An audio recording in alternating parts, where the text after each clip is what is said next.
ऐसी नहीं थी हमारे समय की पिच। गांगुली ने किया युवाओं का अपमान।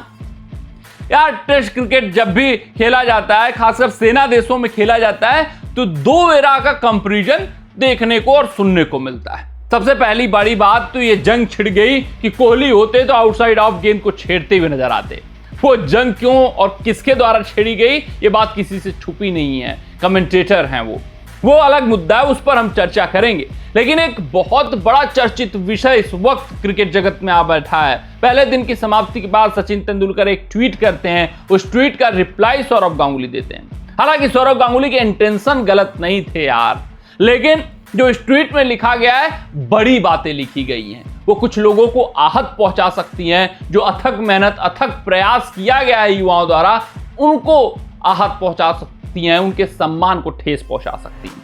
सबसे पहले उस ट्वीट पर हम आते हैं, क्या कुछ हुआ है, क्या कुछ घटनाक्रम है और क्यों ये बात विवादों का मुद्दा बन गया है। सचिन तेंदुलकर लिखते हैं, a solid foundation led by KL Rahul and Yashasvi Jaiswal enabled India to have a good day. Congratulations to Yashasvi and Shubman Gill for their brilliant century. Rishabh Pant's contribution was equally important for the team. आगे क्या लिखते हैं वो important है। India's batting today reminded me of the Headingley test in 2002 when Rahul, Saurav Ganguly and I scored 100 in the first innings and we went on to win the test. मतलब ये बताते हैं कि ये जो पारियां रही भारतीय टीम की आज की, वो मुझे साल 2002 में हेडिंग्ले में मेरे द्वारा, गांगुली द्वारा और द्रविड़ द्वारा जो शतक ठोका गया था उसका याद दिला देता है। Today Yashasvi Shubman have done there part, who will the third contribution this time. तो वो कहते हैं जैसे हम 3 ने शतक ठोका था, यशस्वी और गिल शतक ठोक चुके हैं, तो तीसरा शतक वीर कौन होगा।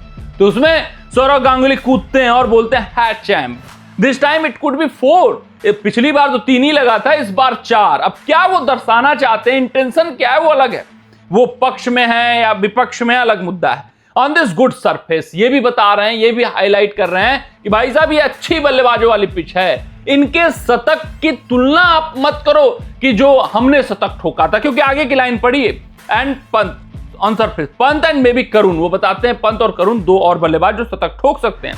The surface on day 1 in 2002 was a bit different than this. वो जो गुड सरफेस लिखा हुआ है वो क्यों लिखा गया है ये देखिए, the surface on the day 1 in 2002 was a bit different on this। मतलब इस सरफेस से अलग थी वो पिच। आप तुलना नहीं कर सकते कि वहां 3 शतक ठोके गए और इन 3 शतक की जो क्वालिटी थी इन 2 शतकों की क्वालिटी के साथ। ये अपने आप में बड़ा विषय है, बड़ा मुद्दा है, बड़ा चर्चा वाली बात है। क्योंकि भाई अभी सुबह जब मैं ये मुकाबला देख रहा था, वहां पर एक जंग छिड़ गई।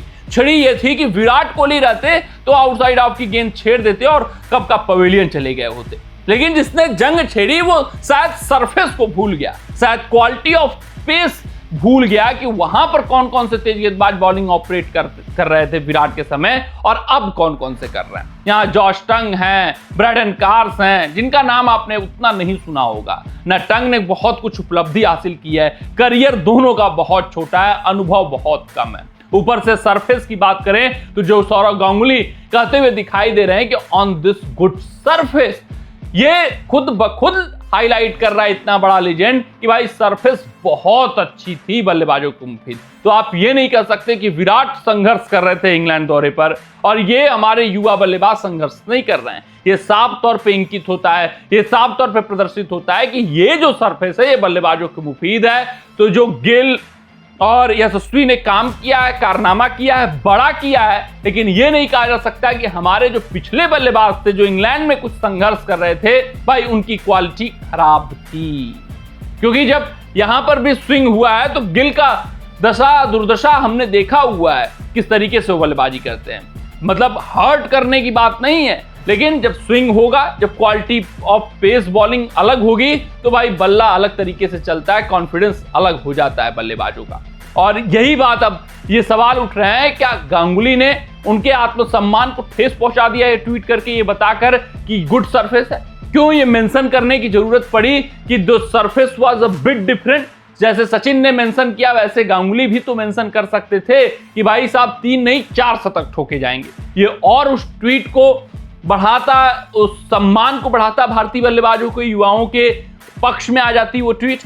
ये बताना, ये जताना कि नहीं ये बल्लेबाजों वाली मुफीद वाली पिच है, क्या हमारे युवाओं का अपमान है, ये भी अपने आप में बड़ा सवाल उठ जाता है। क्योंकि इन्होंने मेहनत तो की है, इनके ऊपर सवाल उठ रहे थे, इनके जज्बे के ऊपर सवाल उठ रहे थे, इनके हुनर और काबिलियत के ऊपर सवाल उठ रहे थे। अब इंग्लैंड कैसी पिच बनाता है ये इन्होंने तो नहीं डिमांड किया होगा।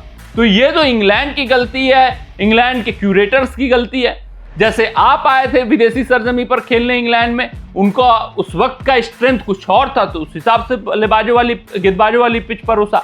आज का स्ट्रेंथ उनका कुछ और है, तो उस हिसाब से पिच परोसा है। इन्होंने कोई अपने तरफ से डिमांड नहीं किया है, इन्होंने कुछ भी शर्तें नहीं रखी इंग्लैंड के साथ। तो फिर जिस तरीके की पिच जैसे वो मिला वैसे वो खेले। इसमें इन युवाओं की क्या गलती? इन्होंने तो अपना क्षमता प्रदर्शित किया है, इन्होंने तो अपना टैलेंट दिखाया, इन्होंने तो शतक ठोका। ये बस ये बात जानते हैं और यही बात जाननी भी चाहिए। जब आप विदेशी सरजमी पर खेलते हैं तो आपके बस में पिच कंडीशंस नहीं होते हैं, आप कुछ भी डिमांड नहीं कर सकते क्यूरेटर से। जो होम टीम रहती है वो डिमांड करती है, अपने हिसाब से पिच बनवाती है। ये इंग्लैंड का डिमांड है, इंग्लैंड जाने, इसमें भारतीय युवाओं की कोई गलती नहीं है। उनको भैया जैसा कंडीशन मिला, अपना बल्लेबाजी का हुनर, कौशल और प्रतिभा वो दिखा चुके हैं, 2 शतक लग चुके हैं। गांगुली का मानना है कि इस बल्लेबाजों वाली पिच पर 4 शतक भी आ सकते हैं। ऋषभ पंत करीब हैं, करुण नायर अच्छे टच में है, तो ये शतक आ भी सकते हैं। कमेंट सेक्शन में कमेंट करके बताइएगा कि सौरव गांगुली को ये मेंशन करना चाहिए था क्या, on this good surface and the surface was bit different than this in 2002। क्योंकि ये 2 बड़ी बातें हैं जो ये फोकस करती हुई दिखाई दे रही हैं कि ये जो शतक लगे हैं इनकी वैल्यू कम है किसके तुलनात्मक दृष्टि से, जो 2002 में शतक लगे थे। क्योंकि भाई साहब कठिन स्थिति परिस्थिति में मारते हैं तो उसका वैल्यू अलग होता है, उसको अलग रेट किया जाता है, और यशस्वी और शुभमन गिल के शतक को अलग रेट किया जाएगा। आप भी क्या ये मानते हैं या नहीं मानते हैं? सौरव गांगुली का ये जो ट्वीट है, क्या आपको लगता है ये इन युवाओं का अपमान है? अपना राय हमें जरूर साझा करिएगा। मिलते हैं आपसे अगले रिपोर्ट में, तब तक अपना ध्यान दें, सुरक्षित रहें, स्वस्थ रहें, मस्त रहें। जय हिंद, जय भारत।